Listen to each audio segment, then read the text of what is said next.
I'm very happy tonight to be introducing our St. Elizabeth Seton Legacy Award. Our St. Elizabeth Seton Legacy Award is presented to those who embody Mother Seton's deep faith, tender compassion, and benevolent spirit, inspiring them to serve our children and young adults who are the most vulnerable in society with grace and humility. Tonight, we have the distinct pleasure to honor Mike and Kate Van De Loo, who live the legacy of St. Elizabeth Seton through their service to others every day. We met Mike and Kate in 2010 when their daughter, Ciara Rose, was born with spinal muscular atrophy. Guided by Linda Caruso from our early intervention program, Ciara received services until she passed. Mike and Kate resolved to honor Ciara's precious life by supporting our organization and having been inspired by the expert and loving care that their daughter had received with us. The Van De Loos have fundraised to create a beautiful rose garden on our Yonkers campus dedicated to Ciara, a space where our families come together, find peace, and celebrate life amidst the beauty of nature. Mike joined our board later in 2012 and continues his work today as a trustee of our Elizabeth Seton Children's Foundation. Kate became an impassioned volunteer at our school and offered her legal talents to advocate as surrogates for parents for their children. Their son, Connor, altruistically sold lemonade and hosted yard sales to raise funds to purchase Christmas gifts for our children. Through their selfish, yes.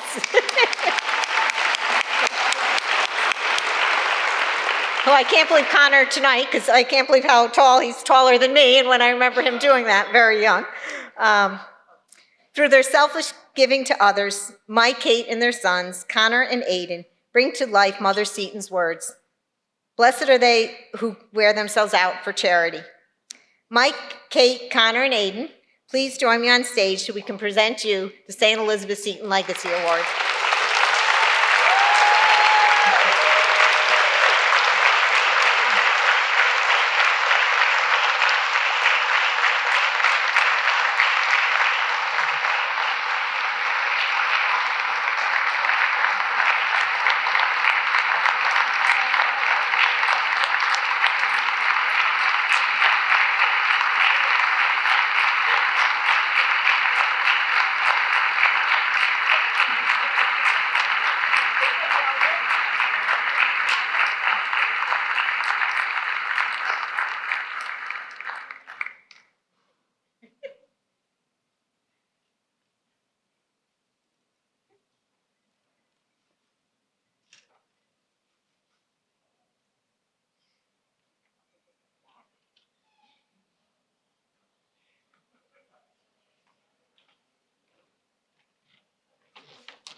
Pat, thank you for that kind introduction, and congratulations to Daniel Herman on your well-deserved Champion for Children Award.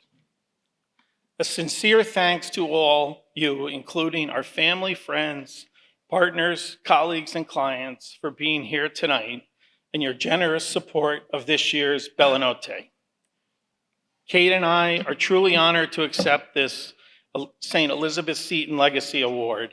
It's humbling to be recognized by an institution that's done so much more for us than we could ever do in return. Giving back is a core value of our family, and it's something we each learned at an early age. One constant growing up in the Van De Loo family was going to Mass. Every week, no matter where we were, my parents would take us to Sunday Mass. When the collection basket came around, my dad, who we all affectionately call Bob, would without fail hand all 5 of us kids a $1 bill to put in the basket. That small but consistent gesture of generosity left a lasting impact on me. I never had a chance to meet Kate's father. Jack passed away when she was 11. However, when we share stories about our childhoods, we joke that Jack and Bob were kindred spirits. When a family in Kate's parish in the Bronx lost their home to a fire, that same night, Terry and Jack packed up bags of their own clothes and toys so that family would have something. They knew someone else needed them even more. During my time at Anderson, I've been fortunate to work with partners, colleagues, and clients who rank amongst the most passionate supporters of charitable causes. I've had a front row seat to the transformative effect that can occur when people put their time, talents, and treasure to work on behalf of places like Elizabeth Seton Children's. Along the way, my mentor, Joe Toast, not only encouraged me to be an active participant in philanthropic efforts, but more importantly, he's been there by my side, supporting me and guiding me every step of the way. In our office, we often use quotes that we refer to as Toastisms. Not that he authored any of them, but he uses them with regularity. One that rings true today is, "To whom much is given, much is expected." When Ciara Rose came into the world, we could not have been happier. Now a family of 4, and Connor was the best big brother. Then in one phone call, everything changed. Ciara was diagnosed with spinal muscular atrophy, SMA. The news was devastating. While many parents with a 2-week-old baby would be home adjusting to life with a newborn, we were going from one doctor to the next, learning about the new reality for Ciara and our family: feeding tube, pulmonary support, and palliative care. It's difficult to describe those days, but our experience was eloquently depicted in a poem that was given to us by one of Ciara's therapists. "Welcome to Holland" by Emily Pearl Kingsley. The poem is a description of what it's like to find out your child has a disability of any kind. In it, she says, "When you're going to have a baby, it's like planning a fabulous vacation to Italy. You buy a bunch of guidebooks, make your wonderful plans, the Colosseum, the Vatican, the gondolas in Venice. You may learn some handy phrases in Italian. It's all very exciting. After months of eager anticipation, the day finally arrives, you pack your bags and off you go. Several hours later, the plane lands and the flight attendant comes on and says, 'Welcome to Holland.' 'Holland,' you say. 'What do you mean, Holland? I signed up for Italy. All my life I dreamed of going to Italy. But there's been a change in plans. They've landed in Holland, and there you must stay. So you must go out and buy new guidebooks, learn a new language, meet a whole new group of people who you would never have met. It's different, it's slower paced, less flashy. After a while, you catch your breath, look around, and notice that Holland has windmills, tulips, and Rembrandts. Everyone you know will be busy coming from Italy and bragging about what wonderful time there. And for the rest of your life, you will say, yes, that's where I was supposed to go. That's what I planned. And the pain of that doesn't ever go away because that loss is a significant loss. But if you spend your life mourning the fact that you didn't get to Italy, you may never be free to enjoy the very special, very lovely things about Holland.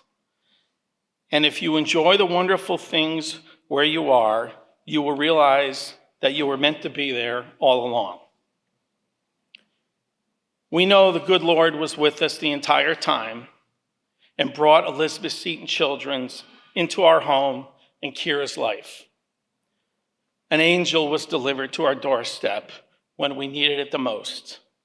Linda Caruso, a caseworker from the Children's Rehabilitation Center.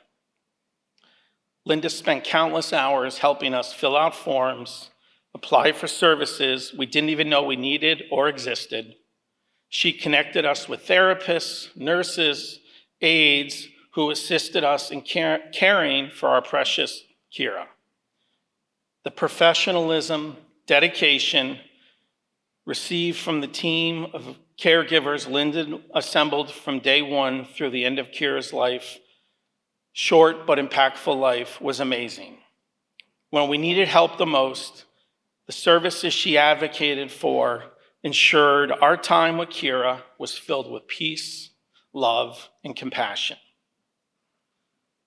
It also does not feel like a coincidence that the young adult facility comes at a time in our lives that we are beginning to explore what's next after high school for Ciara's big brother, Connor.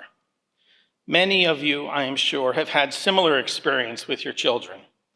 The options are endless: small schools, big schools, urban, rural, every course of study imaginable. They even rank colleges now on the quality of their cafeteria, something I would have enjoyed 35 years ago. Unlike many of us, though, the parents of the pediatric center children have much different choices.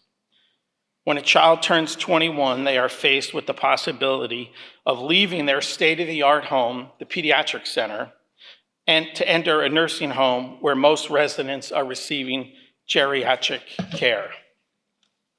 Tonight's Bella Notte is a critical step in ensuring these young adults have a home they can continue to call their own. Over the past 14 years, having experienced Elizabeth Seton Children's first and foremost as a parent of a child in its care, then as volunteers, board members with the CRC, and now with the foundation, we can assure you this organization is full of Linda Carusos, people who are at the top of their game, go about their day with the same passion and purpose that we first experienced in 2010. This does not occur by accident. Exemplary leadership guides the organization with skill and compassion, starting with the Sisters of Charity, to Pat and her team, my fellow trustees, and to the hundreds of dedicated nurses and teachers, therapists and employees at Elizabeth Seton Children's, which is the Holland for the families they so passionately serve.